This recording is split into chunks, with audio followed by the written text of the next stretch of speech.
I heard a term this weekend which is purpose-driven. I'm sure it's already out there and it's just me who's late to the party on that one. But I get that sense about you that you're very purpose-driven. Is that something that's the case, or? That does resonate with me. Yeah, I think I'm always moving towards a goal. I have to like hold the dream in my mind of where I'm trying to get to. And it's like, you know, I had this dream of making a movie in America, which was really hard. I didn't have an American visa. I didn't have financing. But you hold that dream in your mind and you move towards it. The one thing you can't control is how long things take. Right. You know, people talk about The Secret, they talk about manifestation. Okay, and people kind of are like, well, come on, that's a little bit airy-fairy. I really believe in that. I think that you move towards whatever is on your mind. And I think your unconscious mind does take over and kind of steer the car. But life gets in the way, reality gets in the way. You don't know how long things are going to take. So I've always tried to take the pressure off myself. Like my dream was I want to make a feature film by 30. That was the thing I was moving towards. And it's pretty much happened, you know, give or take a year. But I learned to let go of the timing.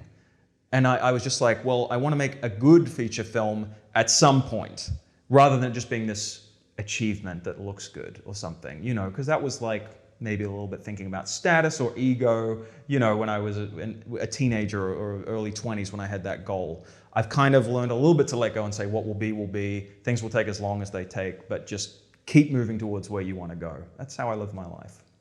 Also, too, independent film takes so much longer than people think. Totally. You know, I heard an interesting statistic. In Australia, 7 years is the average for an independent film, meaning from the concept through to, say, the first festival screening. That's a lot of time. That's a lot of time. Both my documentaries took 4 years. I guess I first had the idea for Use Me 5 years ago. So it's pretty normal. It's pretty normal. And that was a thing, even doing a Kickstarter and getting people to invest in the film. You have to remember, they're not in the film industry. They don't know how long things take. They might think that it's going to take 3 months. So my advice to anyone doing a Kickstarter is always be communicative with the people who are investing in the film, because they probably will have no idea how long it takes to make a movie. Right. What kind of hashtag were you using to get, I was just curious. What kind of hashtag did we use? Wow. I can't even remember. The one we're using now is what is real, because the film kind of blurs the line between fact and fiction. Mm-hmm. Yeah, what kind of hashtag did we use? I'm not sure. You know, it was very image driven. I mean, social media is so image driven, like literally individual stills, not a lot of text. It's a very visual medium. So I realized that pretty quickly. Yeah. I want to hear more about that later, because I know that's probably a big portion of why people, you know, donated, because it is so specific and very image driven. So yeah, definitely want to hear about that. I just want to follow up with something though. It almost seems like your life has been like a real life Almost Famous. Oh my God, that's so funny you say that. That's really cool. Do you know that when I was 15, I started working for Film Inc. magazine as a film journalist. And I had a column called Almost Famous. Oh, you did? Yeah. Okay, wow, I did not know that. Because Cameron Crowe was a teenage journalist for Rolling Stone. And so I met Dov Kornitz, this incredible guy from Film Inc., a publication you should know about. Really Australia's best, in my opinion, film publication. Now it's an online site.